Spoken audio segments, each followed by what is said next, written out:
नव्हे ऐसे काही नाही अवघड, नाही कैवाड तोच वरी. कीर्तनाला सुरुवात करण्या अगोदर भगवान श्रीकृष्ण परमात्माचं वंदन एका श्लोकाच्या माध्यमातून करूया. मागे बसलेले, इकडं मागे बसलेले, कोपऱ्यात बसलेले सर्वांनी माझ्या मागून एक सर्वांचा परिचय असलेला श्लोक माझ्या मागून म्हणा. वसुदेव सुतं देवं कंसचाणूरमर्दनं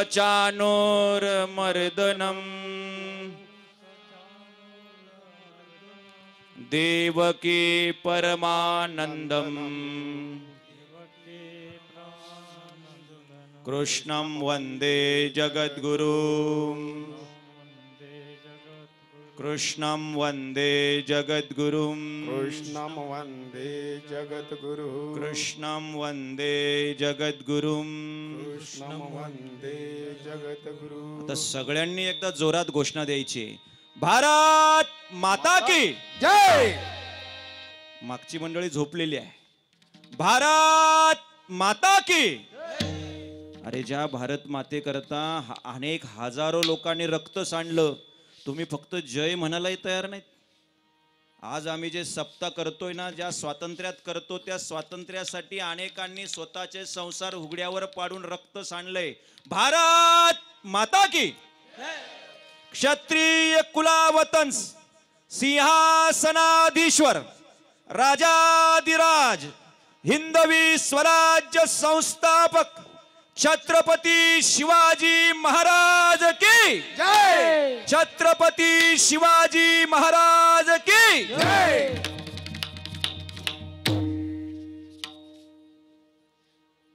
आपल्या या परम पावन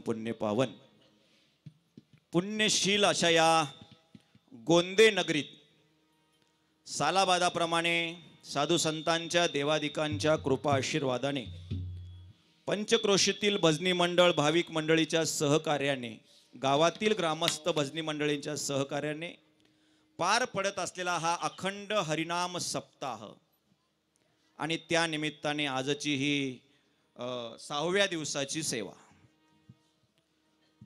तसं लाईटचं माझं सहसा जमत नाही. तुम्हाला याचा प्रत्यय अनुभव आला असेल. ते कदाचित पूर्वजन्मीचं वैर असावं.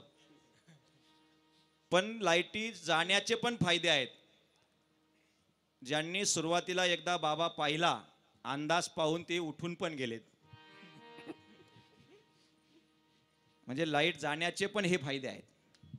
असो, शेवटी सगळ्या गोष्टींचा जांगडगुत्ता बसवण्यात साऊंड सिस्टीम वाल्याची कसरत असते आणि ते करत होते. असो, तुम्हाला मागे मागे आवाज येतो ना? सगळ्यांना आवाज येतोय ना? बस. या ठिकाणी आपल्या सर्वांच्या प्रेमाखातर मी तसंही गोंदे गावात या आधी बहुतेक 1-2 वेळा आलेलो आहे. 2-3 वेळा आलेलो असेल. तशी ही पावनभूमी आहे.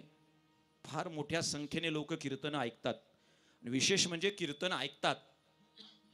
काही ठिकाणी नुसतेच ऐकतात, तुम्ही कीर्तन ऐकतात. हा फरक आहे. इथे सगळे जाणकार, अभ्यासू, समजून घेणारी मंडळी आहे. आजच्या तुमच्या दर्शनाचा योग या सर्व हिमालयाच्या उंचीची असणारी ही गायक मंडळी, वादक मंडळी, पेटी मास्तर असतील, आमचे पकवाजे महाराज असतील, सर्वांचीच अनेक ठिकाणी ते आपलं योगदान देत असतात आणि सप्ताह आनंदात पार पाडत असतात. आमचे हरिभक्तीपरायण कृष्णा सेठ यांनी फोन केला, धर्मा शेठ, त्यांनी की तुम्हाला गोंद्याला यावं लागेल. तसं उद्या मी जांभूळपाड्याला होतो. म्हटलं चला शेजारी आपण आज गोंद्याला सेवा पार पाडू आणि तुमच्या सर्वांच्या दर्शनाचा योग जुळून आला. आनंद वाटला. सगळ्यात महत्त्वाचं म्हणजे या ठिकाणी भाविक वर्ग एवढ्या कोरोनाच्या परिस्थितीनंतर सुद्धा लोकांची देवावरची श्रद्धा तसूभर सुद्धा कमी झाली नाही.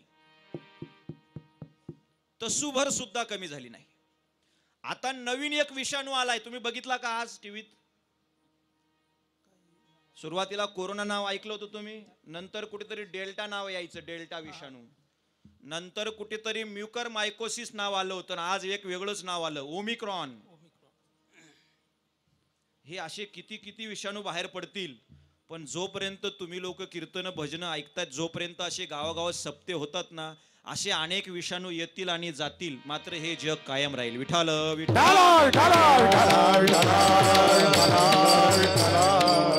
फक्त तुका म्हणे सत्य कर्मा व्हावे साय. फक्त चांगल्या कर्माला सहकार्य करा, बस. कोणी नोंद घेवो अथवा न घेवो, सप्ताह असेल सर्वांनी एकत्र या. हा अध्यात्माच्या या सागरात डुबक्या मारा, आनंद लुटा, जीवनात कृत्य व्हा.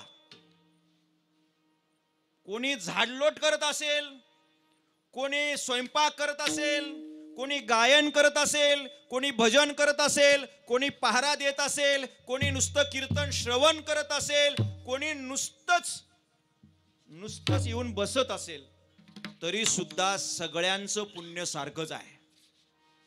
समर्थाची पंक्ती भोजने, ज्ञानेश्वरीत सुंदर वर्णन आहे, ऐका. समर्थाची पंक्ती भोजने, तळिल्या वरिल्या एकची पक्वाने, श्रवणे अर्थे पठणे मोक्षोची लाभे. सुंदर ओवी आहे की तुम्ही नुसतं ऐकताय. कोणी म्हणतो मी स्वयंपाक करतो, त्यालाही तेच पुण्य आहे. कोणी म्हणतो मी झाडलोट करतो, रांगोळ्या टाकतो, त्यालाही तेच पुण्य आहे. फक्त आडवे जाऊ नका. चांगल्या कार्याला काय करा, आडवं जाऊ नका. मात्र कोणतंही काम करा.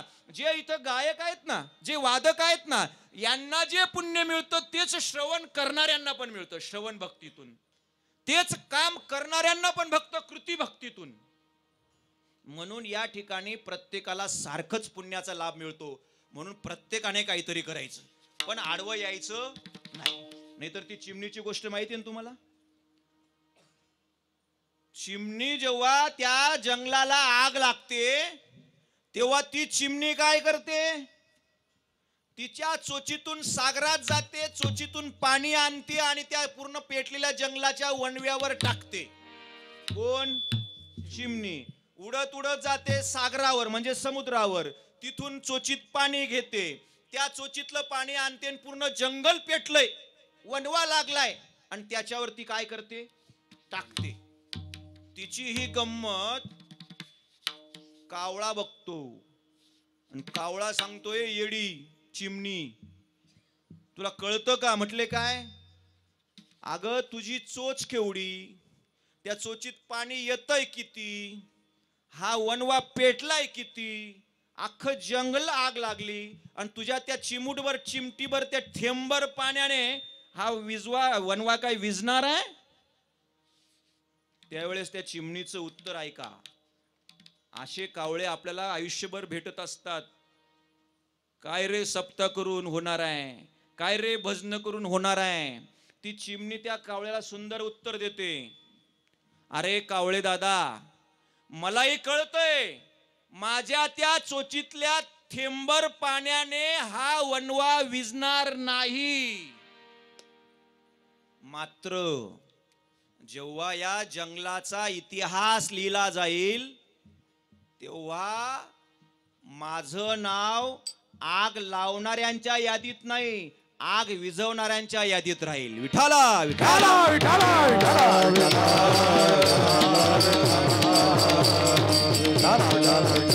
म्हणून तुका म्हणे सत्य कर्मा व्हावे साय. आणि आनंद वाटला.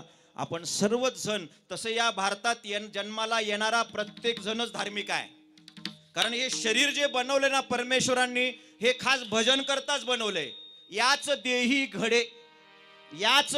घडे देवाचे भजन, किंवा देवे दिला देह भजना गोमटा. कारण या देशात जन्माला आलोत ना, या देशात आम्हाला हे करावंच लागणार. कारण मनुष्य जात सकळ देखे, मनुष्य जात सकळ अवघा भजनशील. जन्माला येणारा प्रत्येक माणूसच आस्तिक आहे, नास्तिक नाही. काही लोक सुशिक्षित स्वतःला समजून म्हणतात की आम्ही नास्तिकवादी आहोत. हे भजन करणारे आस्तिकवादी आहेत. नाही, प्रत्येक मनुष्य हा आस्तिकच असतो. फक्त तो कधी कधी जास्त शिकल्यामुळे दाखवतो की मी या गोष्टीला मानत नाही, पण त्याचा मूळ स्वभाव हा आस्तिकच असतो. मी विनोदाने नेहमी एक उदाहरण सांगत असतो आणि पुढे जातो. लक्षात घ्या की प्रत्येक माणूस जन्मताच आस्तिक आहे. कसं काय सांगू. असंच एक 10-15 हजार लोकांचा समुदाय समोर बसलेला सगळा, आणि समोर बसलेल्या त्या जनतेला एक माणूस जोर जोरात व्याख्यान करून सांगत होता, अरे काय सप्ताह करताय, काय भजन करताय, काय वाऱ्या करताय, काय काम करताय तुम्ही देवाचं? या जगात देव नाही, या जगात देव नाही. आणि त्याने असं सुंदर प्रवचन केलं, व्याख्यान दिलं. 1 तास बोलला तो, आणि सगळे लोक अगदी मंत्रमुग्ध होऊन ऐकू लागले. काही 20-20 वर्षाचे माळकरी होते, कीर्तन ऐकणारे, भजन ऐकणारे, त्यांच्याही डोक्यात फरक पडला ऐकून. ते म्हटले, अरे यार 20 वर्ष वाया घातली की माळा घालून घालून. हे बरोबर सांगतोय, याने पटवून दिलं की देव नाही म्हणून. सगळे लोक उठून गेले, ते 20-25 वर्षाचे माळकरी टाळकरी ऐकणारे लोक आले, त्या व्याख्यात्याजवळ, बोलणाऱ्याजवळ बसले गोळका घालून, आणि सांगू लागले, बाबा सर तुम्ही काही सुंदर बोललात हो, तुम्ही एक एक उदाहरण देऊन पटवून दिलं की या जगात देव नाही. काय सुंदर व्याख्यान दिलं तुम्ही, कसं जमतो तुम्हाला हे, कसं काय केलं तुम्ही, हे एवढं सुंदर कसं काय बोलता हो, कसं शक्य आहे तुम्हाला? तेव्हा त्या सगळ्या बसलेल्यांना तो व्याख्याता म्हणतो, आपल्या हातात काय, सगळं त्याच्या भरोश्यावर आहे. विठाला विठाला विठाला कळलं ते तुम्हाला? 1 तास बोलला देव नाही म्हणून, आणि शेवटी सांगतो सगळं त्याच्यावर अवलंबून आहे. म्हणून सांगतो जगात आस्तिकवादी होणं गरजेचं आहे, त्याच्यातून आत्मशांती मिळते. म्हणून आजचा जो अभंग आहे ना आपला, खूप सुंदर आहे. हा प्रयत्नवाद शिकवणारा अभंग आहे. इथं जे बसलेत ना तरुण, विशेष करून त्यांच्यासाठी हा खास अभंग निवडलेला आहे. एकादशीच्या पूर्व संध्येला कीर्तन आहे म्हणून निवडलेला आहे. या जगात अभ्यासाने सर्व शक्य आहे असा सांगणारा हा अभंग आहे. आपण फक्त 1 तास बोलणार, पण अगदी शांत चित्ताने ऐका, म्हणजे तुम्हाला कीर्तन कळेल. विशेष करून हे तुम्ही तुमच्या घरी तुमच्या मुलांना, भावांना, लहान शाळेतल्या मुलांना पण हे सगळं सांगा की जगात अभ्यासाशिवाय सर्व काही अशक्य आहे, आणि अभ्यासाने सर्व काही शक्य आहे. ज्ञानेश्वरीत एक सुंदर ओवी आहे, तेवढी ऐका, खूप सुंदर आहे. अभ्यासाचे निबळे एका गती अंतराळे, व्याघ्र सर्प प्रांजळे केले एके. तुकाराम महाराज सुद्धा म्हणतात, असाध्य ते साध्य, ऐका, असाध्य ते साध्य करिता सायास, कारण अभ्यास तुका म्हणे. अभ्यासाने काय होतं, अभ्यास केल्याने काय होतं? हा पकवाज वाजवतात, कांताभाऊ पकवाज वाजवतात, अतिशय सुंदर वाजवतात. या परिसरात नवे आळंदीचा एखादा चांगला वादक आणला आणि त्यांच्याजवळ, तो सुद्धा बघत राहील ही थाप पडते कशी म्हणून. हे कसं काय शक्य होतं? कसं शक्य होतं? आपोआप होतं? याला अभ्यास लागतो. त्याला आपल्या भाषेत रियाज म्हणतात, प्रयत्न म्हणतात, संघर्ष म्हणतात, चिकाटी म्हणतात, मेहनत म्हणतात, परिश्रम म्हणतात. हे करत राहावं लागतं, त्याच्यातून हे शक्य होतं. कोणी म्हणतं, अरे तो IAS अधिकारी झाला, 4 जिल्ह्यांचा बॉस झाला. कसं शक्य झालं? अभ्यासाने शक्य झालं. त्याच्यासाठी महाराज सुंदर उदाहरण देतात, ऐका, छान आहे. की म्हटले मूळ असतं, मूळ झाडाचं रोपटं असतं ना, छोटस रोपटं असतं ना, त्याचं मूळ, ज्या मुळाचे तसे 2 प्रकार आहेत पुस्तकामध्ये, एक सोटमूळ आणि एक तंतुमय मूळ. अभ्यासात तुम्हाला पुस्तकात पोरांना गेलं असेल की मुळाचे किती प्रकार आहेत? 2, एक सोटमूळ आणि एक तंतुमय मूळ. ऐका कीर्तन. त्या मुळाला जेव्हा छोटस रोपटं राहतं तेव्हा त्याचं मूळ अतिशय मुलायम, अतिशय नाजूक, अतिशय लवचिक असतं, बरोबर आहे का नाही? असं जर दाबलं ना त्या मुळाला तर त्याच्यातून पाणी निघतं, इतकं लुसलुशीत मऊ असतं, बरोबर आहे काय? छोट्याशा रोपट्याचं मूळ लुसलुशीत आणि मऊ असतं. मग ते रोपटं आपण गाडतो, जमिनीत लावतो, हळू हळू हळू हळू अभ्यासाने, प्रयत्नाने, मेहनतीने, जिद्दीने ते स्वतःला खडकात गाडायला सुरुवात करतं. हळू हळू हळू हळू हळू हळू ते स्वतःला खडकात गाडायला सुरुवात करतं आणि ते छोटस ओलं मूळ जे हाताने दाबलं जायचं ते इतकं ताकदवान होतं की तो दगडासारखा खडक आहे त्याला छेदून बाहेर निघतं. कशाने शक्य होतंय? हे अभ्यासाने शक्य होतं. हे तुकाराम महाराज अभंगाच्या पहिल्या चरणात सांगतात. ओल मूळ भेदी खडकाचे अंग, ओल मूळ भेदी खडकाचे अंग, ओल मूळ भेदी खडकाचे अंग, ओल मूळ भेदी खडकाचे अंग, ओल मूळ भेदी खडकाचे अंग, ओल मूळ भेदी खडकाचे अंग, ओल मूळ भेदी खडकाचे अंग, ओल मूळ भेदी खडकाचे अंग. अभ्यासाची सांग, अभ्यासाची सांग, कार्यसिद्धी डोळे ऐसे काही नाही अवघड, डोळे ऐसे काही नाही अवघड. अभ्यासाची सांग, अभ्यासाची सांग, कार्यसिद्धी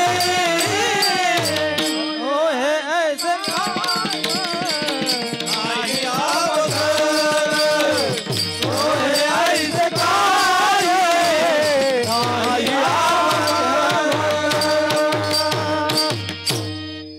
आता मला सांगा, संत तुकाराम महाराज संत झाले कशाने शक्य? अभ्यासाने. जगात अभ्यास श्रेष्ठ आहे म्हणून इथं लहान लहान मुलं बसलेत, छोट्या छोट्या मुली बसल्यात, मुलं बसलेत, तरुण कॉलेजचे आहेत.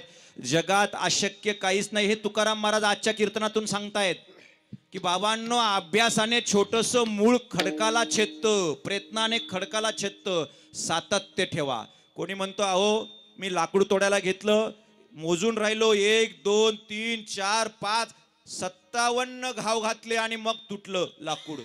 विनाकारण माझे 56 घाव वाया गेले, शेवटी मोजलं मी 57व्या घावावर लाकूड तुटलं. बरोबर आहे का त्याचं? हे बरोबर आहे का?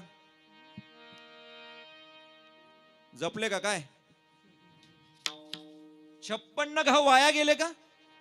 56 घाव वाया गेले? मुळेच नाही. ते 56 घावांनी 56 घावांचं काम केलं म्हणून 57व्या घावाला लाकूड तुटलं. म्हणून आयुष्यात प्रत्येक प्रयत्न वाया जात नाही आणि जगात अशक्य काहीच नाही. तुम्हाला माहितीये, एक छोटस उदाहरण सांगतो आणि तुमच्या लक्षात येईल. मी आमडोंगऱ्याला होतोय, माहितीये का तुम्हाला? काही दिवस मी आमडोंगऱ्याला शिक्षक म्हणून होतो. आमडोंगरा नाव ऐकलंय? पेठ तालुक्यातला आहे. मी जेव्हा त्या गावी आलो 96 मध्ये 97 मध्ये, त्याला आता म्हणजे ते 3 4 आणि हे 24 वर्ष झालीत ना. त्या काळात जर ठरवलं असतं तर मी कुठल्याही प्रकारचं कीर्तन करत नव्हतो, भजन करत नव्हतो, काही गंध नव्हता, फक्त घरी ऐकून होतो, वातावरण होतं. पण सहज ठरवलं गावकऱ्यांनी की सर फेटा बांधा, धोतर घाला आणि बोला. हे का सांगतोय माहितीये का? मी माझं कौतुक म्हणून नाही सांगत, या तरुण मुलांना सांगतोय की जगात अशक्य काहीच नाही. अभ्यासाचे बळे एका गती अंतराळे. डोक्यात फेटा घालून दिला, धोतर घालून दिलं, उभं केलं. सुरुवातीला अशक्यच असेल, पण प्रयत्नाने आज तुमच्या समोर उभा आहे. जीवनात अशक्य काहीच नाही. मी नेहमी सांगतो, अब्दुल कलामचं उदाहरण नेहमी सांगतो, तुम्हाला सगळ्यांना प्रेरणा मिळावी म्हणून सांगतो. अब्दुल कलाम नाव ऐकलंय तुम्ही? ऐकलंय का? कुठं ऐकलंय? कोण होते अब्दुल कलाम? जातीने काय होते? मुस्लिम होते. जातीला महत्व नाही, गुणाला महत्व आहे. जात महत्वाची नाही, गुण महत्वाचा आहे. अब्दुल कलाम एक नावाडीचा मुलगा, नाव चालवणाऱ्या बापाचा छोटासा मुलगा, ज्याला अभ्यासाची पुस्तकं नाहीत, घरात उजेड नाही, त्या माणसाने अभ्यासाने, प्रयत्नाने, जिद्दीने प्रयत्न सुरू केले. जो मुलाचा बाप नावाडी म्हणून 2-4 रुपये दिवसातून कमवत होता, घराच्या झोपडीमध्ये लाईट नाही, उजेड नाही, इकडून तिकडून पुस्तकं आणायची आणि सार्वजनिक दिव्याच्या बाहेरच्या लाईटी खाली रात्रभर बसायचं ना अभ्यास करायचं. तो माणूस अभ्यासाने मित्रांनो अण्वस्त्र निर्माण करणारा अणुशास्त्रज्ञ झाला. नाही एवढंच नाही, या भारत देशाचा राष्ट्रपती झाला. जो सार्वजनिक दिव्याच्या प्रकाशात अभ्यास करत होता, तो या देशाचा राष्ट्रपती होऊ शकतो. अभ्यासाची निबळे का गती अंतराळे. अशक्य काहीच नाही. कोणी म्हणतं मला गायक होता येणार नाही, कोणी म्हणतं मला वादक होता येणार नाही, कोणी म्हणतं मला कीर्तनकार होता येणार नाही, कोणी म्हणतं मला नोकरदार होता येणार नाही, मला IAS ऑफिसर होता येणार नाही. अशक्य. जगात सर्व होता येतं, सर्व होता येईल. त्यासाठी फक्त महत्वाचे आहेत प्रयत्न. म्हणून महाराज सांगतात, ओले मूळ भेदी खडकाचे अंग, अभ्यासाशी सांग कार्यसिद्धी. प्रयत्न करणं गरजेचं आहे. जगात काही होता येतं. धीरूभाई अंबानी नाव ऐकून आहात? कोण होते धीरूभाई अंबानी? कोण होते? अहो, ज्या माणसाने सायकलचं दुकान टाकावं, गॅरेज टाकावं सायकलचं, जो पेट्रोल पंपावर काम करावा, ज्याने भजांची हॉटेल टाकावी, त्या माणसाच्या पोरांनी आता देश सोडला. कुठे गेली? ब्रिटनला 500 एकर जागेमध्ये मोठा बंगला बांधला. कारण मुंबईच्या बंगल्यासमोर लोकांनी काहीतरी मागे ठेवलं म्हणे गाडीत, त्याच्यामुळे ते घाबरले आणि गेले. पण जगातले पहिले 10 श्रीमंतांच्या यादीत गोंद्यातले नाही, गोंद्यातले नाही, करंजाळीतले नाही, पेठ तालुक्यातले नाही, नाशिक जिल्ह्यातले नाही, महाराष्ट्रातले नाही, भारतातले नाही, जगातले जेवढे देश आहेत त्याच्यामधल्या पहिल्या 10 श्रीमंतांच्या यादीत धीरूभाई अंबानीचे पोरं आज आहेत. मुकेश अंबानी, जो माणूस एकेकाळी सायकल दुकानावर काम करत होता, जो पेट्रोल पंपावर पेट्रोल भरायचं काम करत होता, जो छोटीशी हॉटेलमध्ये भजे काढून लोकांना विकत होता, तो जगातला 10 श्रीमंतांमध्ये एक श्रीमंत होतो. कशाने? अभ्यासाशी सांग कार्यसिद्धी. विठाला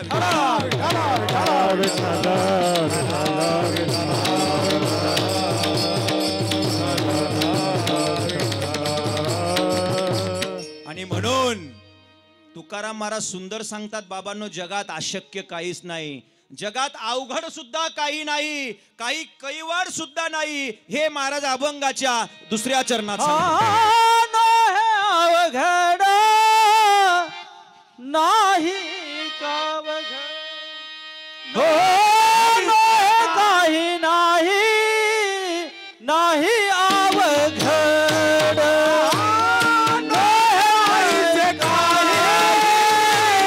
नाही अवघड,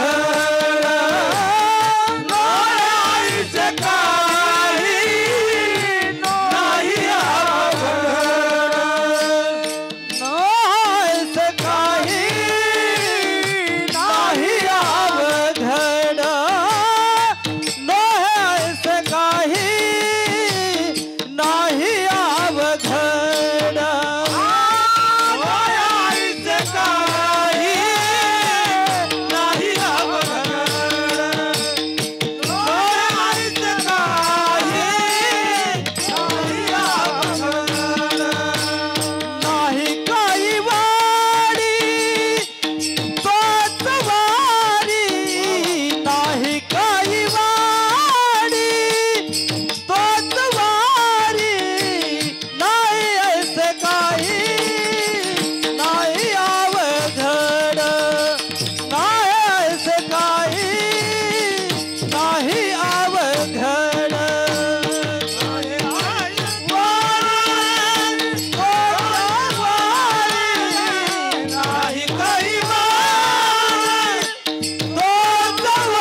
ऐका बर का, अभंगाचं 2 नंबरचं जे चरण आहे ना, तुकाराम महाराजांसारखी अनुभवी माणसं काय म्हणतात, नोहे ऐसे काही नाही अवघड.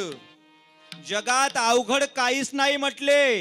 एक अपंग मुलगी, अपंग, दोन्ही पायाने अपंग मुलगी एव्हरेस्ट शिखरावर पोचली. माहितीये का तुम्हाला? हे वाचलंय पेपर मध्ये, टीव्ही मध्ये पाहिलं असेल.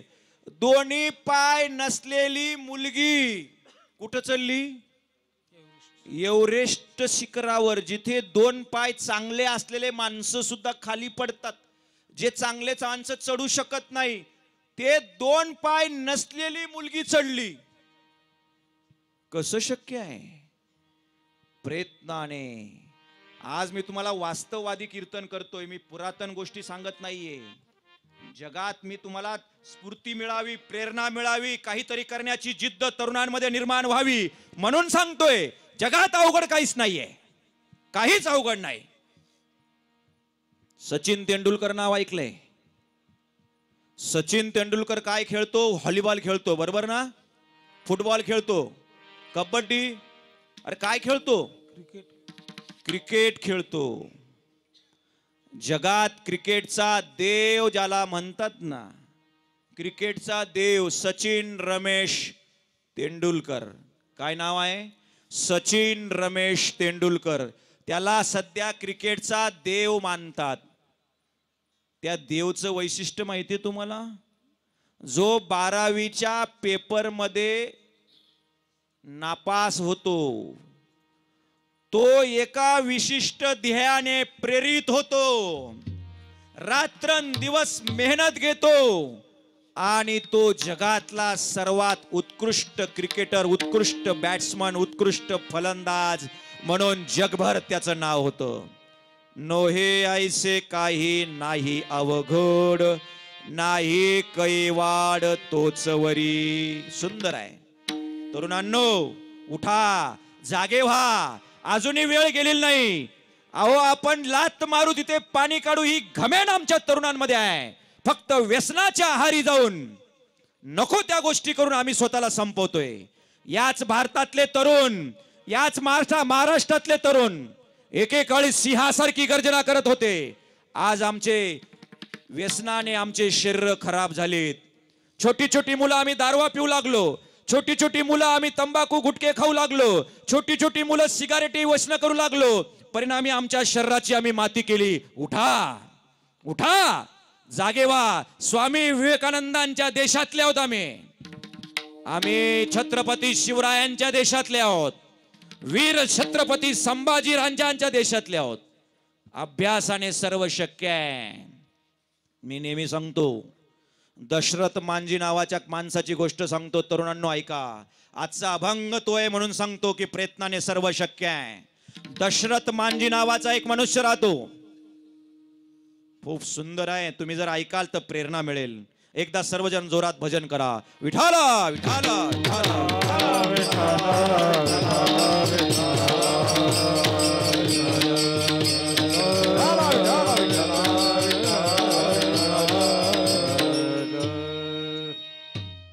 दशरथ मांजी नावाचा एक मनुष्य असतो. का सांगतोय मी सगळं माहितीये का तुम्हाला? आपला अभंग प्रयत्नवादाचा आहे. आपला अभंग प्रयत्नवाद आणि अभ्यासाचा आहे. आयुष्यात प्रयत्नाने सर्व शक्य होते सांगणार आहे म्हणून मला हे सांगावं लागतंय. जर आपला भक्तिपर प्रकरणातला राहिला असता तर आपण संतांचं वर्णन केलं असतं, भक्तीचं वर्णन केलं असतं. आपला मागणीपर प्रकरणातला राहिला असता तर आपण देवाकडे मागणी केली असती. आपला जर नामपर असता तर आपण नामचिंतनाचं महात्म्य सांगितलं असतं. आपण जर पंढरपूरचं महात्म्य सांगणार असतं तर आपण पंढरपूरचं महात्म्य सांगितलं असतं. पण आपला अभंग आहे अभ्यासाचा आणि प्रयत्नाचा. म्हणून मला सांगावं असं वाटतंय दशरथ मांजीची गोष्ट. आपलं जसं महाराष्ट्र राज्य आहे ना, तसं एक बिहार राज्य आहे. नाव माहिती ना बिहार? कोण आहे बिहारला? ते असे कानाचे केस बिस वाढलेला बाबा आहे बघा, एक पांढरे पांढरे केस असलेला. ते आता सध्या बिनभाड्याच्या खोलीत आहेत. माहिती नाव? अरे समोसे में आलू और बिहार में लालू, ते बिहार. त्या बिहार मध्ये गया जिल्हा आहे. गया जसा आपला नाशिक जिल्हा आहे ना, गया. त्या गया जिल्ह्यामध्ये एक गेहलोर नावाचं गाव आहे. बार काही नाही, 2च मिनिटं ऐका, प्रेरणा मिळेल. गेहलोर. त्या गेहलोर असं गाव आहे की तुम्ही करंजाळी पासून गोंद किती किलोमीटर आहे? अहो फुटपट्टी लावून मोजायचं थोडं आहे आपल्याला. अंदाजे तुम्ही 50-20 किलोमीटर सांगितलं, मला काय फरक पडतो, आहे का नाही? 7-8 किलोमीटर आहे ना, 7-8 किलोमीटर आहे. रस्ता पण चांगला आहे बरं का. आलो आम्ही तिकडूनच आलो. त्याच्याकरता आम्ही सफारी घेतली खास, त्या रस्त्याकरताच.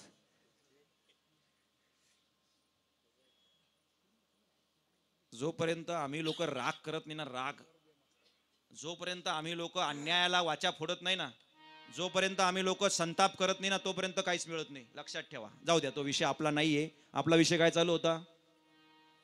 कुठं होतो आपण? बिहारला होतो ना, बरोबर. फार म्हणजे धर्माशेठ सगळे कीर्तन ऐकणारे एकदम चक्षु आणि ज्ञानी आहेत बरं का. कुठं होतो आपण? तर बिहारला होतो म्हणे. विठाला विठाला बिहार जिल्ह्यात, बिहार राज्यात गया जिल्ह्यात गेहलोर गाव. ते गाव आपल्या करंजाळी पासून जसं हे 7-8 किलोमीटर आहे ना, पण मध्ये एक मोठा डोंगर होता आणि त्या डोंगराला वळसा घालून त्या शहराच्या करंजाळीच्या ठिकाणी जावं लागत होतं. आता हे राहू द्या, आपलं आपलं आपलं आपलं राहू द्या. ही अक्का केव्हाही दगा देऊ शकते, आहे का नाही? हिचा भरोसा छोटा. त्याचं जे गहेलोर होतं ना, मुद्दा ऐका, मला मुद्दा पटवून द्यायचा आहे म्हणून मी एवढी तळमळीने सांगतोय. मी तळमळीने नाही सांगितलं तरी सुद्धा पाकिट मिळणार आहे, पण हे तुमच्यापर्यंत पोचावं हा प्रामाणिक उद्देश आहे. 70 किलोमीटर असं वळसा घालून त्या शहराच्या ठिकाणी जावं लागत होतं. का बरं जावं लागत होतं सांगा बरं? मध्ये असा भला मोठा पहाड होता, डोंगर. त्या पाड्यावरच्या, त्या वस्तीवरच्या लोकांना जर समजा दवाखान्यात जायचं असलं शहराच्या ठिकाणी, तर त्यांना किती किलोमीटर वळसा घालावा लागायचा डोंगराला? 70 किलोमीटर. आणि जर तो डोंगरातून रस्ता झाला असताना तर फक्त 7-8 किलोमीटरवरच गाव होतं ते. पण डोंगर भला मोठा होता आणि इकडे वस्ती होती. तिथं एक दशरथ नावाचा माणूस होता. दशरथ, रामाचे वडील नाही बर का, दशरथ मांझी नावाचा सामान्य दगड फोडणारा, लाकडं तोडणारा असा एक कामगार होता. त्याची बायको फगुनी, आणि ती दररोज त्याला भाकरी घेऊन जायची जिथं काम करायचा तिथं. ती गरोदर अवस्थेत असताना भाकरी घेऊन जात असताना डोंगराच्या वाटेवाटेने जाऊ लागली, तिचा पाय घसरला, पोटावर पडली, आक्रोश करू लागली, रडू लागली. धावत धावत दशरथ मांझी आला, त्या बायकोला उचललं, बैलगाडीत टाकलं, म्हटले चल आपण दवाखान्यात जाऊ डॉक्टरांकडे. पण दवाखाना 70 किलोमीटर होता आणि तिला वेदना होत होत्या. याने ठरवलं की आपण आता डोंगर चढून जाऊ फास्ट, उतरून पडून दवाखान्यात जाऊ. म्हणून त्याने तिला पाठीशी घेतलं, त्याच्या बायकोला त्या दशरथ मांझीने पाठीशी घेतलं आणि जोरात जीवाच्या आकांताने काही ताकद लावून डोंगर चढू लागला. पण ती बाई पोटावर पडल्यामुळे तिला प्रचंड वेदना होत होत्या. ती रडत होती, आक्रोश करत होती, मला वाचवा, मला वेदना होत आहेत, मला त्रास होतोय, मला वाचवा, मला वाचवा. तो दशरथ मांझी पुढून तिला दिरोसा देत होता, घाबरू नको, आता जवळच आलं, आता चढूनच जाऊ, चढलो का उतरूनच पडू, तुला दवाखान्यात डॉक्टरकडे नेतो, घाबरू नको, रडू नको. ती तिची वेदना सांगत होती, जोरात रडत होती. हा तिला समजावत होता, रडू नको, थांब, रडू नको, थांब. आणि असं करता करता तो निम्मी डोंगर चढला आणि अचानक तिचं रडणं बंद पडलं. पाठीवर होती, रडणं बंद पडलं आणि याचा काळजाचा ठोका चुकला. धड धड धड धड धड त्याचं काळीज करू लागलं. त्याला एक भीती वाटू लागली, हिचं रडणं का बरं थांबलं. हिचं रडणं काबर थांबलं, भीती वाटली आणि त्याने मागे खाली ठेवलं हळूच आणि तिच्याकडे पाहिलं तर त्याची भीती खरी होती. त्याला पडलेली लागलेली भीती खरी होती. त्याला मनात शंका होती, बाई तर गेली तर नाही, आणि खरंच ती बायको वारली. प्रचंड आक्रोश केला दशरथ मांजीने, रडू लागला, विवळू लागला. प्रेम होतं पत्नीवर, जिवाळा होता, सुखसुखी संसार एकत्र करत होते. प्रचंड आक्रोश केला आणि डोंगराकडे बघितलं. डोंगरा, ए डोंगरा, मारलंस तू माझ्या बायकोला, मारलंस. जर जागा असती इथून पळत पळत गेलो असतो दवाखान्यात. अरे पहाडा, अरे डोंगरा, तू मारलंस माझ्या बायकोला, मारलंस. कस तरी तिला ते अंत्यविधी वगैरे झाले आणि हा त्या बायकोच्या दुःखाने व्याकुळ झाला. राग आला, डोंगराचा राग, संताप. आणि दुसऱ्याच दिवसापासून हातात टिकाव फावडं आणि घमेलं घेतलं आणि डोंगर फोडायला निघाला. वेडा कुठला नाही का, एवढा मोठा डोंगर, एकटा माणूस डोंगर फोडायला निघाला. टिकावाने दगड फोडायचा, माती कोरायचा, हा घन घेतला, घनाने दगड फोडायचा. हळू हळू हळू हळू फोडू लागला. थोडीशी माती बाजूला पडायची. गावातले लोक येता जाता म्हणायचे, येडा झालाय बायकोच्या दुःखानं, बायको बेली म्हणून येडा झालाय. कुठं डोंगर, कुठं हा येडा, कस काय फोडल, कधी रस्ता होईल हा. त्याने सुरू केलं. 1 हप्ता काम केलं, 1 महिना केलं, 4 महिने झाले, 6 महिने झाले, 12 महिने झाले, 1 वर्ष झालं, 2 वर्ष झाले, 5 वर्ष झाले, 7 वर्ष झाले, 10 वर्ष झाले, 20 वर्ष झाले, 22 वर्ष डोंगर फोडला. 22 वर्ष. किती वर्ष? 22 वर्ष. आणि जो 70 किलोमीटर वळसा घालून त्या शहराच्या गावाला जाता येत होतं, तो रस्ता फक्त 8 किलोमीटर झाला. फक्त 8 किलोमीटर. डोंगर फोडला. एका माणसाने 22 वर्ष सतत संघर्ष केला, अभ्यास केला, कष्ट केले आणि डोंगर फोडला. डोंगर फोडता फोडता म्हातारा झाला आणि एक दिवशी मेला. त्याची समाधी आहे. मरताना त्याने डोंगराला सांगितलं, हरलास तू. अरे डोंगरा, माझ्या पुढे हरलास तू, फुटलास तू. जगात अशक्य काही नाही, ही सत्य कथा आहे. त्या माणसाला पद्मश्री पुरस्कार भेटला. ते गाव आजही आहे, तो रस्ता आजही आहे, त्या माणसाची तिथे समाधी आहे. का सांगितलं मी हे? का सांगितलं? जगात अशक्य काहीच नाही, प्रयत्नाने सर्व शक्य होतं. म्हणून महाराज सांगतात, नव्हे ऐसे काही, नाही अवघड, नाही कैवाड तोच वरी. विठाला विठाला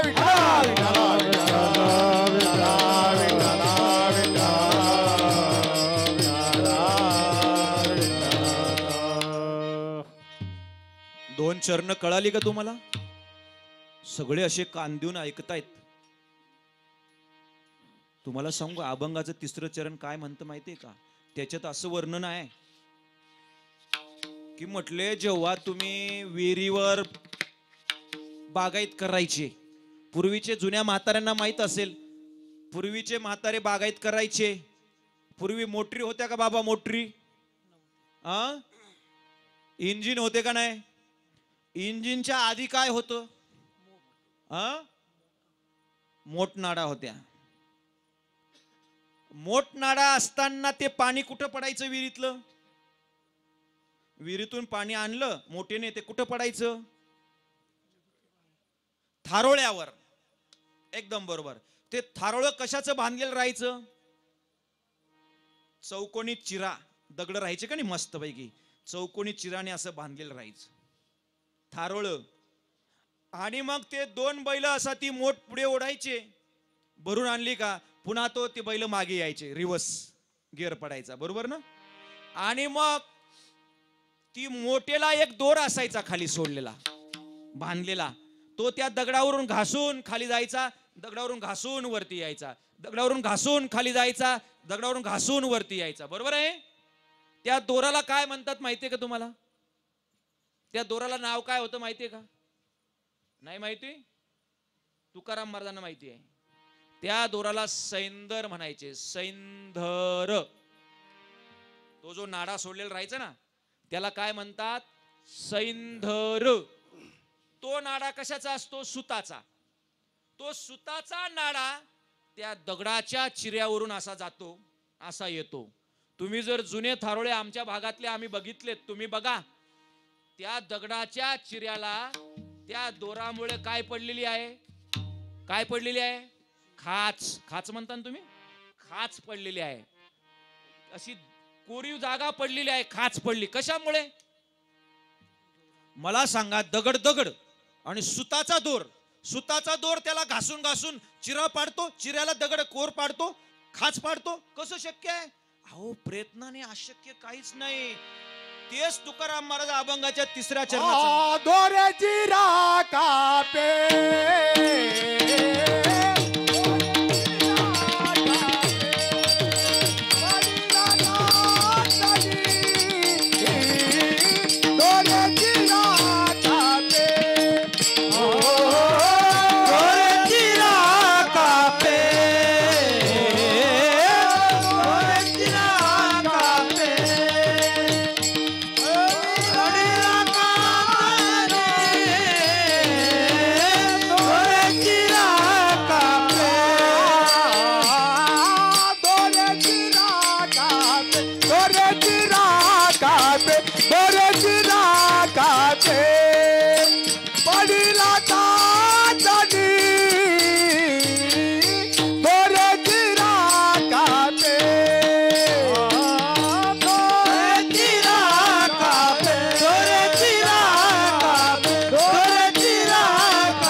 अभंगाचं 3रं चरण कळालं का तुम्हाला? दोरे. तुकाराम महाराज म्हणतात दोरे चिरा कापे. म्हणजे दोराने कोणाला कापलं? चिऱ्याला. सुताचा दोर आणि चिऱ्याला कापतो. बघा तुम्ही जुने थारोळे जर असतील ना ते दगड बघा घासलेले आहेत. म्हणजे दोर चिराला कापतो. विशेष आहे का नाही? कशामुळे? प्रयत्नाने, संघर्षाने, अभ्यासाने. चिरा कापला हो दोराने चिरा. अभ्यासे सेवने विष पडे. जर दररोज थोडं थोडं विष घेतलं ना बर का. तुकाराम महाराज म्हणतात अभ्यासे सेवने. सेवन म्हणजे खाल्ल्याने. अभ्यासाने प्रयत्न करून खाल्लं तर विष पण पचतं म्हटले. दररोज जर थोडं थोडं विष घेतलं तर विष पण पचायला लागतं. तुम्ही सांगाल काही सांगता. खरंय बर का. चंद्रगुप्त मौर्य नाव ऐकलंय का तुम्ही? चंद्रगुप्त मौर्य. चंद्रगुप्त मौर्यांचा वजीर होता चाणक्य. चाणक्य नाव ऐकलंय कधीतरी? चाणक्य वजीर होता. वजीर चाणक्य. तो इतका हुशार होता. तो त्याच्या राजाचं संरक्षण करण्यासाठी त्याला अशी भीती वाटायची की माझ्या राजाला कोणी विष प्रयोग करेल. एखाद दिवशी विष पाण्यातून, चहातून, जेवणातून, कोणीतरी नाश्त्यातून देऊन टाकेल आणि माझा राजा मारून टाकेल. म्हणून त्या चाणक्याने एक युक्ती केली. काय? दररोज राजाच्या जेवणामध्ये थोडस विष टाकायचं.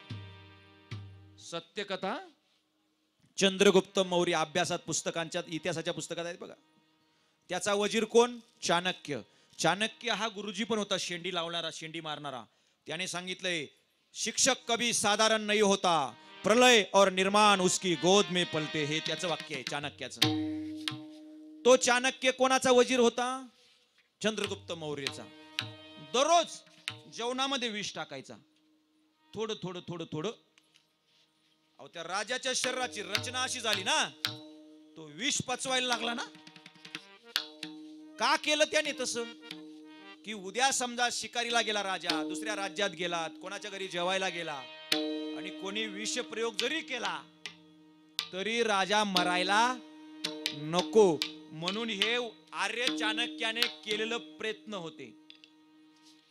त्या राजाची बायको एक दिवशी म्हटली, चंद्रगुप्त मौर्याची, की मला राजा बरोबर जेवायचंय, राजाच्या ताटात जेवायचंय. आता ही गोष्ट फक्त चाणक्याला माहिती होती, हे राजाला बी माहित नव्हती मी विष खातो असं. चंद्रगुप्त मौर्याला बी माहित नव्हतं मी विष खातो असं. हे फक्त त्याला माहित होतं. भीती वाटली त्याला, कारण ही बाई जर आज जेवायला बसली, ही जर ताटात जेवली तर राजाला काही होणार नाही, पण ही बया जाईल, आहे का नाही. त्याने तिला येऊ दिलं नाही, पण ती ऐकायचीच नाही. ती म्हटले, ए तू वजीर आहे, मी महाराणी आहे, चाल सरक बाजूला, मी जेवणार असता आज राजांच्या ताटात. आणि मेली ना, विष खाल्लं, मेली. पण राजाला काही झालं? मग मला सांगा, राजाला का काही झालं नाही? अभ्यासे सेवने विष पडे. तुकाराम महाराज काय वेडे नव्हते लिहून ठेवायला. अभ्यासे सेवने विष पडे. अभ्यासाने विष सुद्धा पचत, म्हणजे प्रयत्नाने विष सुद्धा पचन. आता काही विषकन्या असतात, काही सर्पमित्र असतात, काय होत नाही, काही नवी चढत नाही. प्रयत्नाने सर्व शक्य आहे. काही काहींच्या डायरीमध्ये, जीवनाच्या डायरीमध्ये अशक्य शब्दच नाही. काही काही माझे पण मित्र आहेत, त्यांना सांगितलं ना, झाडावर चढून दाखव, लगेच चढून दाखव. पेटी वाजून दाखव, लगेच पेटी वाजून दाखवतील. गाणं म्हणून दाखव, नाचून दाखव, बोलून दाखव, भाषण करून दाखव. सगळ्या ठिकाणी काही काही अग्रेसर. अशक्यच नाही. आणि काही काहींच्या जीवनामध्ये शक्य शब्दच नाही. आपण सांगितलं ना, करतो का? नाही जमणार हो मला. गातो का? नाही, शक्यच नाही. वाजवतो का? अशक्य. काही काहींच्या जीवनात शक्य शब्द नाही, काही काहींच्या जीवनात अशक्य शब्द नाही. प्रयत्नाने जीवनात सर्व शक्य आहे. चंद्रगुप्त मौर्य विष पचवत होता. तुकाराम महाराजांना हेच सांगायचंय, बाबांनो, तुम्ही जर प्रयत्न करत राहिलात तर तुम्ही देव पहावया गेलो आणि तेथे देवची ओवणी ठेवलो. विठोबा रखुमाई.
कांता भाऊला जास्त त्रास द्यायचा नाही हो, लवकर आवरून घेत जायचं.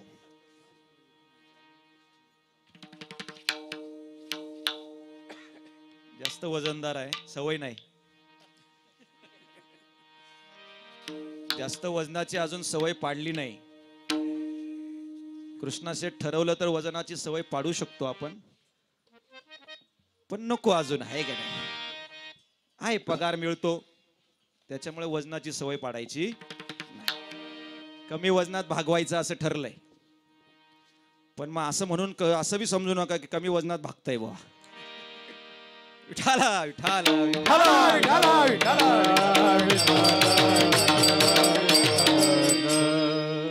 विनोदाचा भाग सोडा. अभंग खूप सुंदर आहे.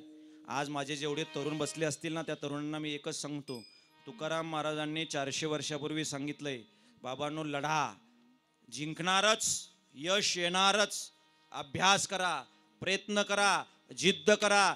देव पहावायला गेलात ना, मनातून भक्ती केली, देवच व्हाल. देव पहावाया गेलो, देवच ओवनी ठेवलो. प्रयत्नाने सगळं प्रयत्नांती परमेश्वर. प्रयत्ने वाळूचे कण रगडितात, तेलही गळे. जीवनात संघर्ष करा, यश येणार. येणार म्हणजे येणार.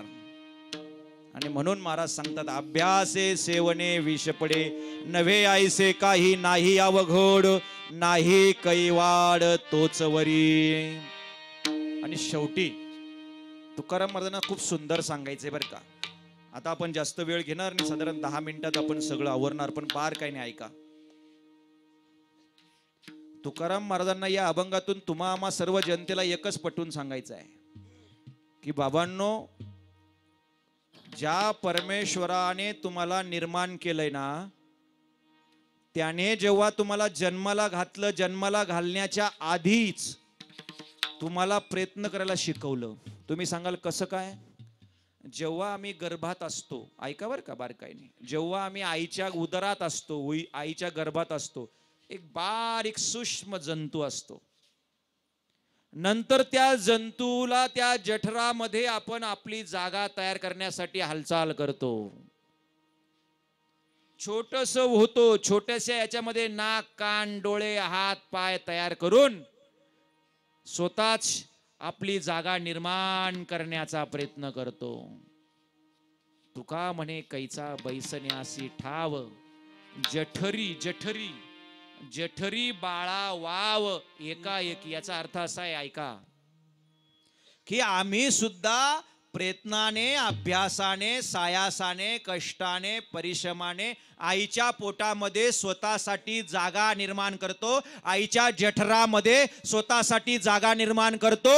आम्ही जर त्यावेळेस प्रयत्न सोडले तर आम्ही ही सृष्टी बघू शकत नाही. त्या परमेश्वराचं खूप विशेष वर्णन करावं तेवढं थोडं बरं का. त्याने एक सूक्ष्म जीव काय पोटात वाढवावा, नंतर त्याला स्वतःची जागा निर्माण करण्यासाठी चालना काय द्यावी. खरंच अद्भुत आहे. परमेश्वराच्या गोष्टीच अद्भुत आहेत. शर्वरी नावाचे ऋषी होती शेठ, शर्वरी नावाचे, ऐकलं असेल तुम्ही कुठं शर्वरी नाव.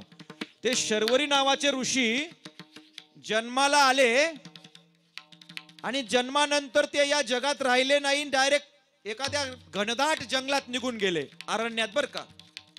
आणि त्या अरण्यात निघून गेल्यावर त्यांनी स्त्रीच पाहिली नव्हती आयुष्यभर. बाई कशी असते, जंगलात भटकायचे, कंदमुळे खाय, फळं खाय, झाडाची पानं गुंडाळायची, जगायचं. त्याला स्त्री पुरुष हा भेदच नव्हता. कोणत्या ऋषीला? कोणत्या ऋषीला?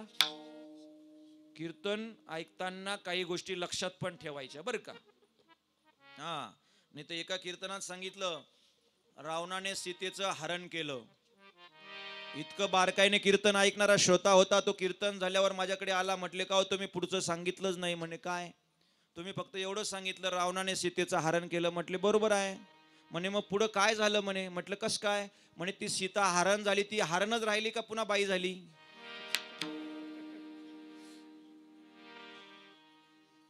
कळलं ना कीर्तन ऐकणारी मंडळी? हा, हरणच राहिली का बाई झाली? म्हणून माझा विषय काय चालू होता? मी कुठं होतो? शर्वरी नावाच्या ऋषीजवळ होतो. त्या शर्वरी ऋषीने जंगलामध्ये राहून स्त्रीच पाहिली नाही. एके दिवशी जंगलात भटकून एक बाई काटे वेचण्यासाठी, सरपण आणण्यासाठी गेली. ती चुकून वाट चुकून घनदाट जंगलात घुसून गेली आणि ती नेमकी शर्वरी ऋषीने पाहिली. त्याने पाहिलं स्वतःच्या शरीराकडे, त्याने पाहिलं त्या बाईच्या शरीराकडे. म्हटले आपण दोघं भिन्न दिसतोय, ही कोण आहे? हा कोणता प्राणी आहे? त्या ऋषीला पाहून त्या बाईने नमस्कार केला. याला वाटलं ती बाई अशी करते, याने बी नमस्कार केला शर्वरी ऋषीने. ती बाई बी नमस्कार करायची, हा पण नमस्कार करायचा. तेव्हापासून चीनमध्ये तसं चालू आहे. चीनमध्ये असं केलं का समोरचा बी असं वाकून करतो. दोघांनी एकमेकाला वाकून नमस्कार केला. शेवटी ती बाई सांगू लागली, ऋषीवर्य तुम्ही कशाला नमस्कार करता? तुम्ही ऋषी आहात, मी सामान्य स्त्री आहे. म्हणे तू स्त्री आहे म्हणजे काय आहे? बरं ठीक आहे. त्याने तिचं शरीर पाहिलं, तिच्या स्तनाकडे वक्षस्थळाकडे पाहिलं आणि म्हटलं का हो मला का नाही दिलं असं वक्षस्थळ, तुम्हाला असं वेगळं वक्षस्थळ का, स्तन का? त्यावेळेस तिने सांगितलं, म्हटले अहो ऋषीवर्य हे माझ्या बाळाचं अन्न आहे. काय उत्तर दिलं त्या बाईने? हे माझ्या बाळाचं अन्न आहे. त्याने पुढचा प्रश्न विचारला शर्वरीने, बाळ कुठे आहे? बाळ कुठे आहे? म्हणे ते पोटात आहे, 2 महिन्यानंतर बाहेर येईल. पटकन पाय धरले त्या बाईचे. म्हटले मी इथं परमेश्वराला शोधत शोधत शोधत अख्खं जंगल भटकतो, पण परमेश्वरा अरे अजून 2 महिन्यात बाळ येणार आहे. त्याच्या आत तू त्याच्या चाऱ्याची त्याच्या अन्नाची तयारी करून ठेवलेली आहे.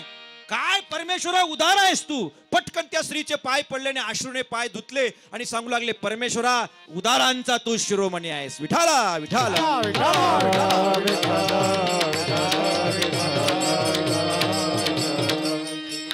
अनेक चमत्कार आहेत परमेश्वराचे आणि म्हणून त्या परमेश्वराला स्मरून सदैव प्रयत्न करत राहा, यश येणार. अनेक अनेक. आता मला सांगा शेठ, कासव असतं मंदिरात, कासव का बरं असतं? कासव मंदिरात का बरं असतं? एकाने मला असाच प्रश्न विचारला, बंगाळी महाराज. कीर्तनात आपल्या पाय पडायला गेला, मंदिरात कासव होतं, नेमका मी भेटलो. तो म्हणे का हो कीर्तनकार महाराज? म्हटले का हो हे कासव का बरं असतं सांगा. म्हटलं मला नाही माहिती भाऊ. म्हणे मग काल कीर्तन करता? माहित नाही, मग कीर्तन कायला करता? म्हटले तू सांग. तो म्हणे हे कासव असं सांगतं, हळूहळू चला कीर्तन आहे, दर्शन घ्यायला हळूहळू चला, माझ्यासारखा हळूहळू चला म्हणून लावलंय म्हणे. तो जाऊ द्या विनोदाचा भाग. कासव का असतं माहितीये का मंदिरात? त्याचे हात पाय कान नाक डोळे त्याने असे अंकुचन पाहून तिथं ते ठेवलेलं असतं. बरोबर आहे ना? मनुष्यामध्ये विकार आहेत, डोळे पापी आहेत, कान पापी आहेत, जीभ पापी आहे, चेहरा पापी आहे, शरीर पापी आहे, हातपाय पापी आहेत. स्पर्श ज्ञानासाठी आपापलेला आहे आणि म्हणून देवाच्या दर्शनाला जात असाल तर बाबांनो, दर्शन घेत असताना तुम्ही तुमच्या सर्व अवयवांना बंदी घाला, आकुंचन करा, त्या अवयवांमध्ये कंट्रोल करा आणि मग दर्शन करा. हे प्रतीक म्हणून कासव आहे. तसा आपला परमेश्वराचा अवतार पण कच्चा अवतार आहेच कासवाचा. तर त्या कासवाच्या बाबतीत तुकाराम महाराजांनी वर्णन केलंय, कासवाची बाळे वाढे कृपा दृष्टी. काय अभंगाचं प्रमाण आहे? कासवीची बाळे वाढे कृपा दृष्टी. आणखी सांगू का? तुका म्हणे पाहे कासवीची पिले माये. काय चमत्कार आहे परमेश्वराचा सांगू. तुम्ही आम्ही दूध पिऊन, आईचं दूध पिऊन बाळ मोठे झालेत. कासवीला स्तन नसतात, दूध देत नाही कासवीन. मग तिचे बाळ कस काय मोठे होतात? कस काय मोठे होतात? पिलांना जर भूक लागली ना, फक्त एकमेकाकडे नजर करायची. आईने पोरांकडे पाहायचं, पोराने आईकडे पाहायचं. कासवीच्या पिलांनी जर आईकडे पाहिलं ना, आईने जर कासवीच्या पिलांकडे प्रेमाने पाहिलं की कासवीच्या पिलांचं पोट भरतं.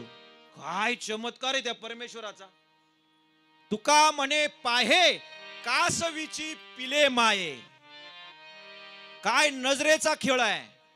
आणि त्या कासवीच्या नजरेमध्ये अमृत आहे. तिने जर पिलांकडे पाहिलं का पिलांची पोट भरलं जातं, भूक भागते. आणि काही काही बायांनी जर आपल्या घरी येऊन आपलं पोरग पाहिलं का रात्री पोरं तापतं.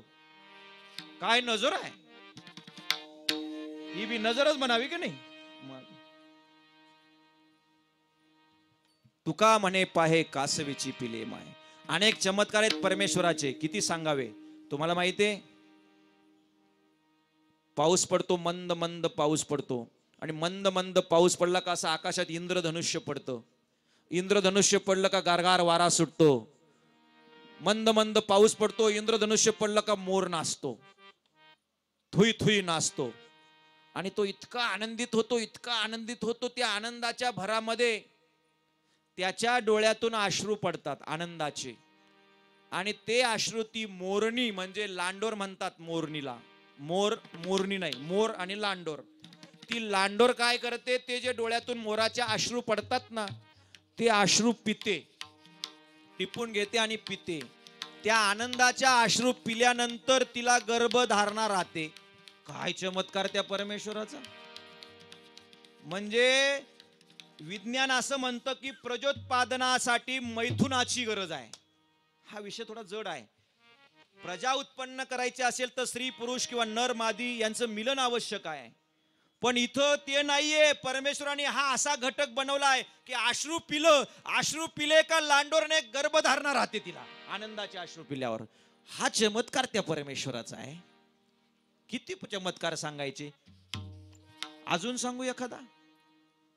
कावळा माहितीये, कावळी माहितीये, कोकिळा माहितीये. कोकिळा काय करते, कोकिळा गाणे गाते पण घर बांधू शकत नाही. सुगरण घर बांधते पण गायन करू शकत नाही. तशीच गंमत आहे. काही काहींना पेटी वाजता येते पण वाजवता येत नाही. काही काहींना वाजवता येतं तर म्हणता येत नाही. एखाद्या कीर्तनकाराला कीर्तन बरं करता येतं पण म्हणताच येत नाही. मायासारख्या एखाद्याला वाजवता बी येतं, म्हणता बी येतं, गाता बी येतं पण स्वभाव चांगला नसतो. परमेश्वर असं सगळ्यांना सगळ्या वस्तू देत नाही. एखाद्याला गाता बी येतं, म्हणता बी येतं, वाचता बी येतं, बोलता बी येतं, कीर्तन बी करता येतं, स्वभाव बी चांगला आहे पण पाकिटात गरम असतो.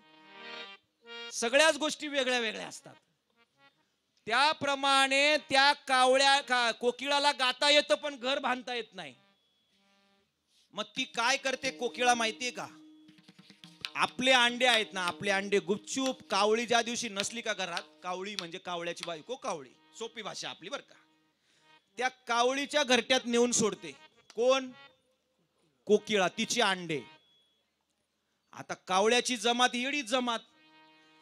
ती कावळी तिच्या अंड्यासोबत त्या कोकिळाचे अंडे पण फोडते आणि त्या पिलांना पण चारा भरवते, त्यांना पण मोठं करते, त्यांना पण वाढवते. आणि वसंत ऋतू आला की ते कावळ्याचे पिलं काव काव करतात आणि कोकिळाचे पिलं कुहू कुहू करतात. त्या दिवशी त्या कावळीला कळतं की निम्मी प्रजा आपली नाही, निम्मी प्रजा आपली नाही. कधी कळतं, ते जेव्हा ओरडायला सुरुवात करतात त्या दिवशी. येडी जमात. मला सांगायचं हे आहे की काय परमेश्वराची लीला आहे की कोकिळाचे अंडे कावळीच्या घरात आणि त्यानंतर ती फोडते. इतके चमत्कार त्या परमेश्वराचे आहेत. अजून एक सांगू. तुम्ही सांगाल हे सांगता सांगता 12 वाजवायला आवरा एकदाच. आवरतो पण शेवटचं सांगून सांगतो, परमेश्वराची लीला सांगतो. मला सांगा, तुम्ही द्राक्ष बाग पाहिला का. आपल्याकडे आहेत का द्राक्ष बाग. घाटाच्या वरती आहेत, आहे का नाही. द्राक्षाला जर उन्हाळ्यात पाणी लावलं नाही, पाणी जर लावलं नाही तर द्राक्षाचं काय होतं, झाड जळून जातं. उन्हाळ्यात माणसं जळतात तर झाडांचं काय, आहे का नाही. एवढा उन्हाळा असतो कडक. पण मला सांगा, कोणत्याही झाडाखाली जर बिया पडल्या तर तिथे दुसरे कडीपत्ताच्या बिया पडल्या तर कडीपत्ता उगवतो. हरभऱ्याच्या बिया पडल्या, याच्या त्याच्या बिया पडल्या, ते झाड उगवतं का नाही. सोयाबीनच्या बिया पडल्या, सोयाबीन उगवतं. पण पिंपळाच्या झाडाखाली पिंपळ उगवतं का. का बरं नाही उगवत. त्याच्यासाठी फिल्टर व्हावं लागतं पोटातून. कोणाच्या, पक्ष्यांच्या, कावळ्याच्या. कावळा ते पिंपळाची बी घेतो, ती खातो, ती त्याच्या पोटात जाते आणि मग ते उडता उडता कुठेतरी टाकतं आणि मग तिथे पिंपळाचं झाड जन्माला येतं. बरोबर आहे काय. हा चमत्कार परमेश्वराचा ऐका. अभंग आहे तुकाराम महाराजांचा. कागाची ये विष्टे जन्म पिंपळाचा. काग म्हणजे कावळा. कागाची या विष्टे, विष्टे म्हणजे विष्टा. कागाची ये विष्टे जन्म पिंपळाचा. पिंपळ असं उगवत नाही. तुम्ही किती बी चांगल्या बिया आणून करून पहा घरी, उद्यापासून तयारी होणारच नाही. त्याच्यासाठी ते कावळ्याच्या पोटातून खालीच पडावं लागतं, तरच पिंपळ उगवतं. बरं ते कावळा कुठं बी बसतो, मंदिराच्या शेंड्यावर बसलं का तिथं पिंपळ उगवतो का नाही? एखादा अशी मोठी भिंत, जुनी भिंत, तिच्यावर पिंपळ. बरं तिथे सिमेंटची जागा असते, मातीचा कण नाही, तिथं बी पिंपळाचं भलं मोठं झाड होतं. पाहिलंय का तुम्ही? मला सांगा, सिमेंटची भिंत आणि त्याच्यावर हिरवगार पिंपळ, उन्हाळ्यात बी 40°C तापमानात भर उन्हाळ्यात, कोण पाणी घालतं त्याला? त्या शेंड्यावर जाऊन, कळसावर जाऊन तो पिंपळ उगवलेला असतो, त्याला कोण पाणी घालतं? तुकाराम महाराजांचा अभंग ऐका. फुटती तरुवर, तरुवर फुटती तरुवर उष्ण काळ मासी. भर उन्हाळ्यात उष्ण काळात म्हटले त्याला पालवी फुटते. जीवन तयासी कोण घाली. जीवन म्हणजे पाणी, पाणी कोण घालतं त्याला म्हटले? ही परमेश्वराची लीला आहे की कळसावर पिंपळाचं झाड उगवतं हिरवगार, आणि इकडे तुम्ही द्राक्षाला पाणी भरू भरू भरू भरू कटाळतात, पण तरी ते द्राक्ष झाड खराब होतं. याचा अर्थ परमेश्वराचं अस्तित्व चराचरात आहे आणि ते अस्तित्व सिद्ध करण्यासाठी आम्हाला प्रयत्नांची गरज आहे.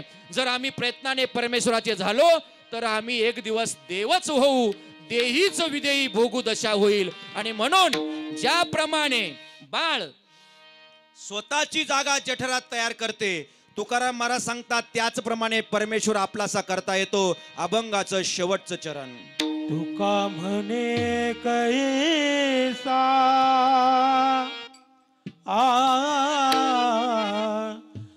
बैसल्यासी ठाव तुका म्हणे कैसा बैसल्यासी ठाव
नाही कैवारी नाही कैवारी तोच वरी नाही कै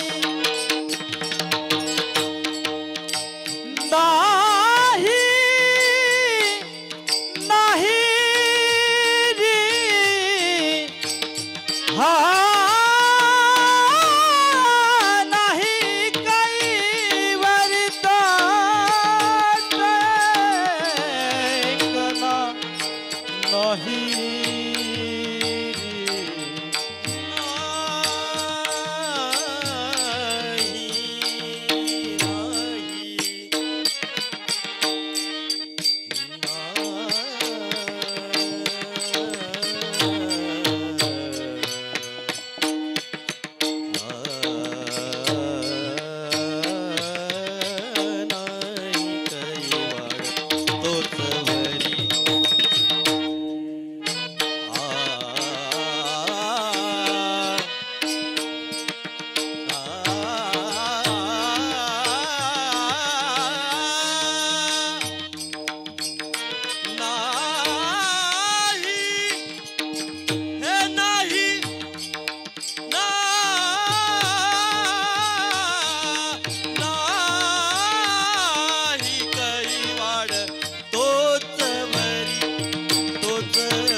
या ठिकाणी चारही चरणाचा भावार्थ आपल्या अल्पमतीने या ठिकाणी तुमच्या सर्वांसमोर मी मांडलेला आहे.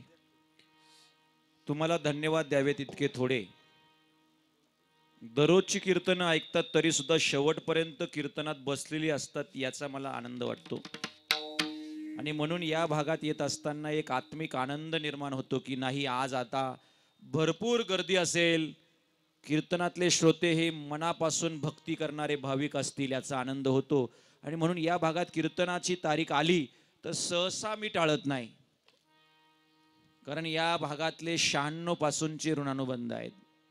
आज 24 वर्ष झालीत आणि 24 वर्ष या तुमच्या सर्व मायबापांमध्ये मी छोटी मोठी तोडकी मोडकी सेवा करतो, पण तुम्ही तरी सुद्धा ती गोड करता आणि दरवर्षी बोलावता.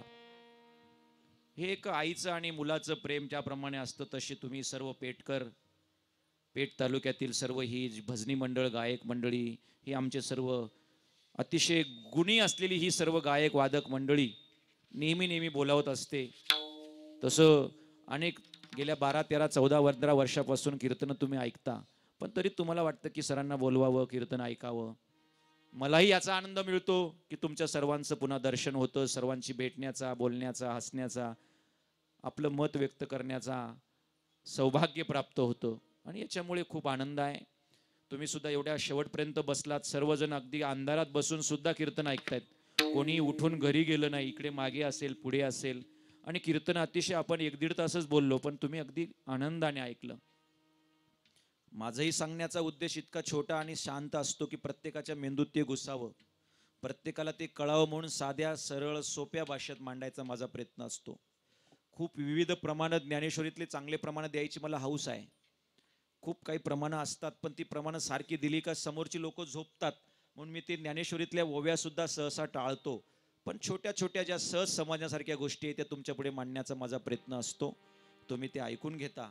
पुन्हा मी या ठिकाणी सर्व गावकऱ्यांना, ग्रामस्थांना, परिसरातील सर्व भाविक श्रोत्यांना धन्यवाद देईन, त्यांचे आभार मानेन आणि त्या पांडुरंग चरणी, हनुमंता चरणी प्रार्थना करेल की हे परमेश्वरा, या गोंदेवासियांना सद्बुद्धी दे, सुख शांती दे, आरोग्य दे.